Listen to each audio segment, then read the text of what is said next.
नमस्कार दोस्तों, मैं अंकुर उपाध्याय स्वागत करता हूं आप सभी का आपके अपने YouTube channel share market analysis में। बाजार में शानदार तेजी लौटते हुए दिख रही है। कल जब मैंने 10:30 फर्स्ट वीडियो पोस्ट करी थी ना, और उसमें मैंने आपसे कहा था कि बाजार की गिरावट जो है वो बजट के कारण नहीं, टैरिफ्स के कारण हो रही है, और इस गिरावट में आप बेचकर चले जाओगे वो गलत डिसीजन होगा, क्योंकि टैरिफ जैसी चीज जो है ना, ये एक तरीके से ट्रेड वॉर है। अब ये लंबे समय तक नहीं चल सकती है, क्योंकि टैरिफ लगा के आप किसी और को दुख नहीं दे रहे हो, आप अपने जो सिटीजन्स हैं, जो नागरिक हैं, उनको दुख दर्द दे रहे हो। ठीक है, तो ये गवर्नमेंट को अच्छे से पता है। देश का राजा बोला था मैंने कि जो हेड है देश, जो कंट्री का हेड है, फॉर एग्जाम्पल अपने देश में इस समय मोदी साहब हैं, यूएस में ट्रंप साहब हैं, तो ये एक तरीके से डिसीजन मेकर्स हैं। तो इनको पता है ये चीज कि मैं अगर किसी कंट्री पे टैरिफ लगा रहा हूं, नो डाउट मैं अपनी कंट्री के प्रोडक्ट्स को तो बढ़ावा दे रहा हूं, बट अगर कोई फिर भी दूसरी कंट्री की चीज जो खरीद रहा है, अब देखो आप जब सामान खरीदते हो तो आप कौन सा पीछे लेवल पढ़ते हो, मेड इन इंडिया या मेड इन चाइना या made in this and made in that, नहीं पढ़ते ना। बहुत रेयर केसेस में पढ़ा जाता है भाई, नहीं पढ़ा जाता, वरना लोग खरीदते हैं बस। तो जब आप टैरिफ लगाओगे तो उस चीज के दाम बढ़ जाएंगे, जिसकी वजह से आपकी कंट्री में महंगाई बढ़ेगी, इन्फ्लेशन। तो ये सारी चीजें लंबे समय तक नहीं चलती हैं। ये सारी चीजें अगर लंबे समय तक चल रही हैं, दैट मीन्स आपकी कंट्री के जो डिसीजन मेकर्स हैं वो अड़ियल है। अड़ियल समझते हो ना, वो आप कह सकते हो कि अपनी ही तानाशाही पे एक तरीके से हैं, उन्हें दिख ही नहीं रही चीजें कि क्या हो रहा है क्या नहीं हो रहा। अब कल क्या हुआ, अमेरिका गिरकर खुला, और लास्ट वीडियो में मैंने आपसे क्या कहा कि ये अमेरिका जो 550 पॉइंट डाउन नीचे है, नैस्डैक नीचे है, ये मैटर नहीं करता। 400 पॉइंट नीचे है नैस्डैक, मैटर करेगा आप क्लोजिंग कहां देते हो, क्योंकि ये तो ओपनिंग है, इससे फर्क ही नहीं पड़ रहा। क्लोजिंग कहां है वो मैटर करता है। और आज मीटिंग भी है, वापस से बैठक है, हो सकता है दोबारा टैरिफ को लेकर कुछ आ जाए। और फॉर्चुनेटली जब मैंने वो वीडियो पोस्ट करी तब तक खबर आ गई थी कि ट्रंप साहब ने अपना जो टैरिफ का फैसला है वो बदल दिया है। और देखो कहां पे फिर क्लोजिंग आई, पूरा रिबाउंड आ गया, पूरी रिकवरी आ गई। और भारतीय बाजार देख लो, कल जब मैंने वीडियो बनाई और लोगों से कहा इन्वेस्टर इन्वेस्टेड रहे, तो लोगों ने नीचे के बहुत टारगेट दिए, तो गिरेगा, ये तो खत्म हो जाएगा, कोई फायदा नहीं है, हमें ट्रोल किया। मैं भाई ट्रेडिंग की बात ही नहीं करता, मैं करता हूं निवेश की बात। आप गिरते समय बेचकर जाकर क्या कर लोगे, मेरा सिंपल सा लॉजिक है भाई। आप ऊपर के मार्केट में बेचो, पैसा बना रहे हो, ठीक है यार, लेकिन आप नीचे बिल्कुल गड्ढे पे बेच रहे हो, कितना गिरेगा ये किसी को नहीं पता है। ठीक, आप आज कह रहे हो ना और गिरेगा, तो आप और गिरने के बाद कहोगे भी तो खत्म ही हो जाएगा, और वहीं कहीं बॉटम बनता है, यहां से दोबारा गिर जाए कोई बड़ी बात नहीं है। लेकिन बड़ी बात यह है कि आप जिस भाव पे बेच रहे हो वो भाव जेन्युइन है क्या? अगर है तो ठीक है, नहीं है तो फिर मेरे को नहीं लगता बेचना चाहिए। दोस्तों, इस वीडियो के बाद डायरेक्टली मेरी वीडियो आएगी पोस्ट मार्केट शाम को 4 बजे। जैसा कि मैंने कल भी कहा था कि अब हमारी वीडियोस नहीं आएंगी आवरली बेसिस पे, क्योंकि हमारे चैनल को डिमोनेटाइज कर दिया गया है यूट्यूब पार्टनर प्रोग्राम की तरफ से। हमारे चैनल से अब कोई अर्निंग नहीं हो रही है। ये वीडियोस जो मैं आपके साथ शेयर कर रहा हूं, इससे मेरे को कोई अर्निंग नहीं हो रही है। और पहले से ही हमारा चैनल आप देख सकते हो, ओपन करोगे तो this channel is not available लिखा आता है। आप मेरे दूसरे चैनल को प्लीज सब्सक्राइब कर लीजिए, अंकुर उपाध्याय ऐसे में, जिसपे आज मैं बजट से रिलेटेड अपडेट शेयर करूंगा, आप सभी के साथ वीडियो अपलोड करूंगा। डिस्क्रिप्शन में उसका लिंक मिल जाएगा दोस्तों। तो अब मेरे को आप सभी की ज्यादा से ज्यादा सपोर्ट की जरूरत है। बाकी इस चैनल पे भी मैं रेगुलर बेसिस पे वीडियोस अपलोड करूंगा, मंडे टू फ्राइडे, और सैटरडे संडे अगर कुछ इंपॉर्टेंट होगा तो। एंड डेली बेसिस पे 2 या 3 वीडियो आया करेंगी। फर्स्ट इसी समय, सेकंड पोस्ट मार्केट 4 बजे, एंड थर्ड लास्ट वीडियो आया करेगी लेट नाइट 9 बजे, 9:30 बजे, जिसपे अगले दिन की प्रेडिक्शन करा करेंगे। बढ़ते हैं आगे दोस्तों, टैरिफ की बात करें सबसे पहले, जिसकी वजह से ये पूरा मार्केट ऊपर है या फिर यूएस मार्केट घूम गया। तो टैरिफ की बात करें, चाइना पे 10% इंपोज किया था टैरिफ, मैक्सिको कनाडा पे 25% इंपोज किया था।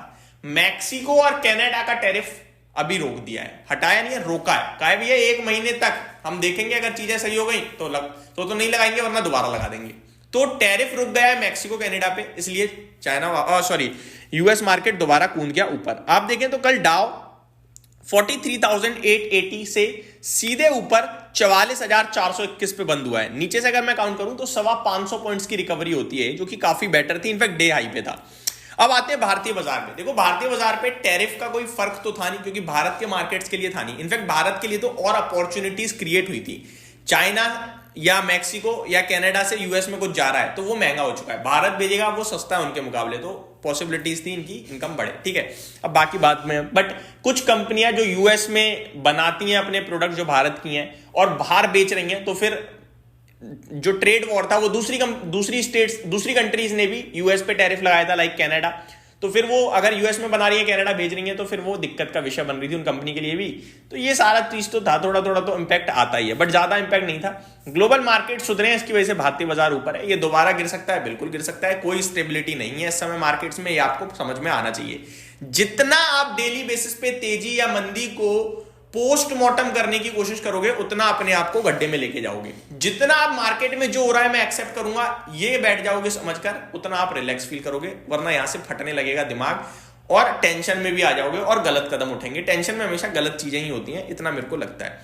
आगे बढ़ते हैं दोस्तों, करंट सिचुएशन क्या है। निफ्टी आपके लिए 23,500 के ऊपर ट्रेड कर रहा है, जो कि बहुत पॉजिटिव है। 23,550 के ऊपर क्लोजिंग आ जाए या 500 के ऊपर भी क्लोजिंग आ जाए, वो सोने पे सुहागा हो जाएगा। वो होगा नहीं होगा वो देखने वाली बात है। प्लस आपके लिए आरबीआई पॉलिसी खड़ी है, आज के दिन 4 तारीख हो गई ना, परसों आरबीआई पॉलिसी आज से स्टार्ट हो जाएगी। ठीक है, निफ्टी 1.5% ऊपर है, सॉरी बैंक निफ्टी 1.5% ऊपर है, निफ्टी 0.5%। सेंस मिड कैप और स्मॉल कैप में भी अच्छी तेजी है, जहां पे मिड कैप इंडेक्स 1.25% ऊपर है और स्मॉल कैप इंडेक्स 0.5% ऊपर देखने को मिल रहा है। एक आईपीओ लिस्ट हुआ है दोस्तों आज, अग्रवाल, मजा नहीं आया, 4% सॉरी 1.5% नीचे लाल निशान में ट्रेड करता हुआ दिख रहा है। किसी ने पैसा लगाया तो क्या करें, कोई जवाब नहीं है इसका। हमने तो बात भी नहीं करी थी आईपीओ में, ऐसा कुछ खास तो नहीं लगा मुझे, इसलिए मैंने आपसे कहा कि छोड़ते हैं इसे।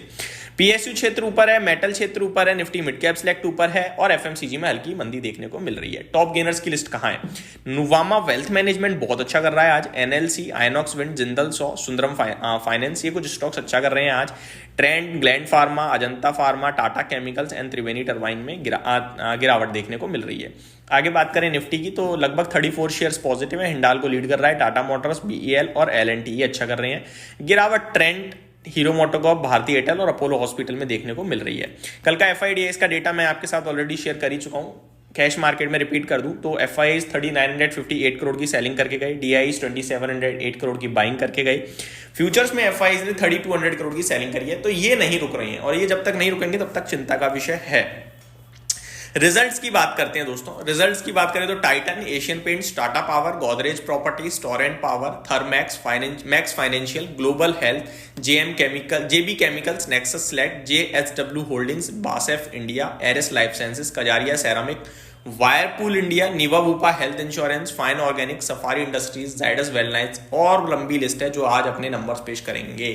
तो ये कुछ स्टॉक्स हैं जो आज रिजल्ट्स भी पेश करते हुए दिखेंगे। निफ्टी के लिए कुछ लेवल्स भी मैं अगर शेयर करना चाहूं तो नीचे आप 23,300 का एक लेवल कह सकते हैं जिसको हमें क्लोजली वॉच करना चाहिए, उसके नीचे दोबारा से प्रॉब्लम खड़ी हो सकती है। एक बार कल का लो चेक करता हूं मैं, कल का लो क्या था, कल के लो के हिसाब से थोड़ा ज्यादा अच्छे से समझ में आएगी चीजें। अगर कल के लो की बात करें दोस्तों 23,222 है, तो ज्यादा नीचे का लो है वो, तो 23,222 का ही आप बड़ा लेवल समझेंगे। उसके ऊपर जब तक हम हैं तब तक थोड़ा सा ठीक ठीक लग रहे हैं और 23,500 के ऊपर अगर आज क्लोजिंग आ जाए तो वो बहुत ही अच्छा हो सकता है। यही समाप्त करते हैं इस वीडियो को। एंड अगर आपने मेरा दूसरा चैनल सब्सक्राइब नहीं किया है स्टिल प्लीज कर लीजिए, आज बजट से रिलेटेड वीडियो भी आएगी और डेली बेसिस पे उस चैनल पे एक वीडियो आया करेगी। एंड वन मोर थिंग दोस्तों, सेकंड वीडियो अब हमारी इस चैनल पे 4 बजे आएगी शाम को post market. Thank you so much for watching this video, have a great day guys.